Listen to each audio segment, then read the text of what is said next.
We have lots of products to show you as well. We've got jacket, pants, boots, gloves from Tourmaster, Cortec tail bag, Kawasaki accessory tank bag, and the Garmin 550 GPS made specifically for motorcycles. It is the cream of the crop for the motorcycles. We'll also show you some CruzTools and maybe something else. So stay with us, it's going to be exciting.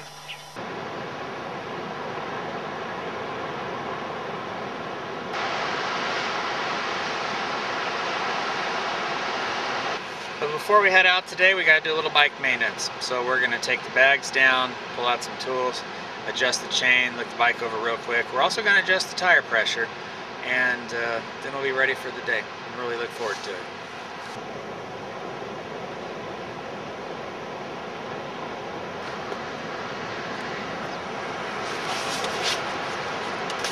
Okay, here are the tools we brought with us for this trip, all of which are from CruzTools. CruzTools offer motorcycle-specific tools at a really affordable price. They're well thought out, good quality. Only drawback we see is like this toolkit is a bit heavy for off-road use. That's kind of a trade-off you get for cost. Anyways, we have the RTM 3 metric toolkit. And here we have black electrical tape, gabber for spark plugs, spark plug wrench, adjustable screwdriver, slotted end Phillips. We have Permatex thread lock, little thing of lube here. We have the mini sockets right here, small extension. I believe it's an 8, and these are marked nicely 8, 10, and a 12 socket. They're most likely to be used on a metric motorcycle. Then we have a full set of Allen wrenches here. Comes with an LED flashlight with batteries, air gauge, zip ties, wire, locking pliers, adjustable wrench, and then on the wrenches over here, which are open end and box end, got an 8, 10, 12, and a 14. To go with the socket set, we have a 1/4 inch power T driver here for using the socket set if we have to reach into something, and on the KLR, getting into the body panels is like a 8mm set back in, so that'll get to it real quick and real easy. The other thing we brought is the CruzTools metric mini socket set.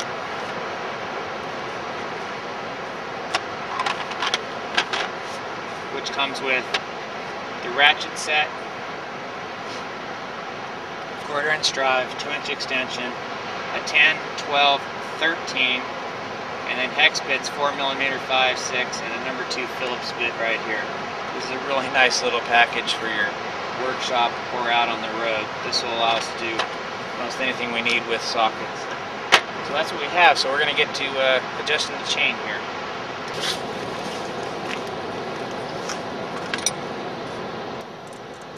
Kawasaki is about the only OEM we know of that still uses clips on their axle nuts. Got to be a product liability thing. Got the Kawasaki toolkit here for the axle nut.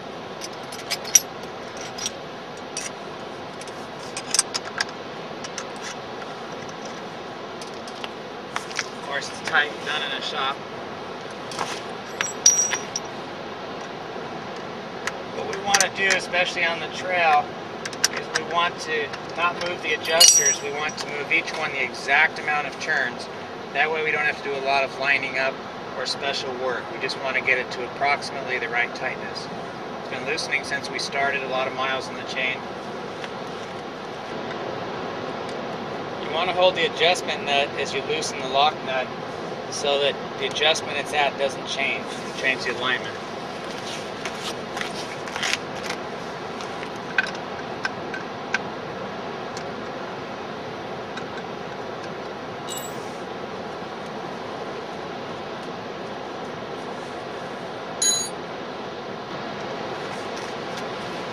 Now, too tight of a chain is much worse than a loose chain. It'll wear it prematurely, rob your power, not a good thing. So err on the side of slightly loose versus slightly tight. Another thing is, on most bikes, as you tighten the axle nut, it will tighten the chain. Your final axle adjustment tightens the chain a little bit more, so you have to leave a little bit so that as you tighten it down, that slack's taken up so that you're in the right realm there. Another little secret is, when you tighten the axle nut, you've got to pull the chain back so it's all in alignment and straight. So a little trick with that is, take a wrench, actually put it into your sprocket. You roll the wrench into your chain, pulls everything together, and then you can tighten your axle.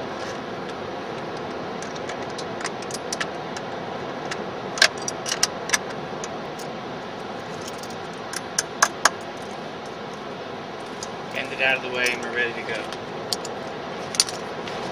Now, one other thing I'm going to do here today before I head on to the dirt roads and so forth is I'm going to check the tire pressure. I'm going to lower it a little bit for greater traction. These are slick roads up here. I'm not going to go too far. If you go too far,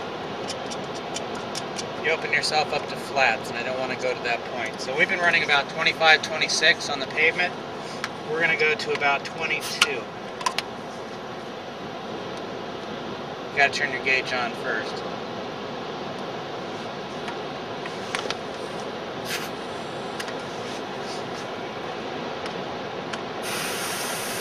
So we're going to lower it down.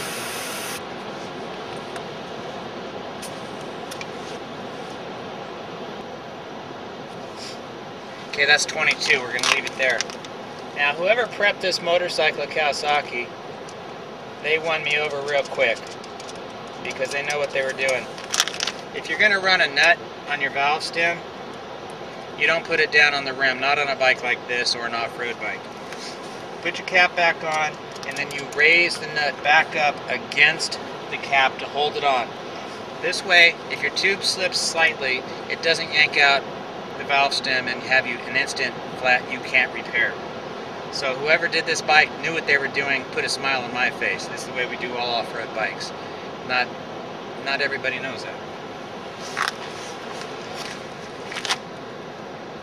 Get the front done, get some equipment ready, and we'll be on our way for a day of great adventure.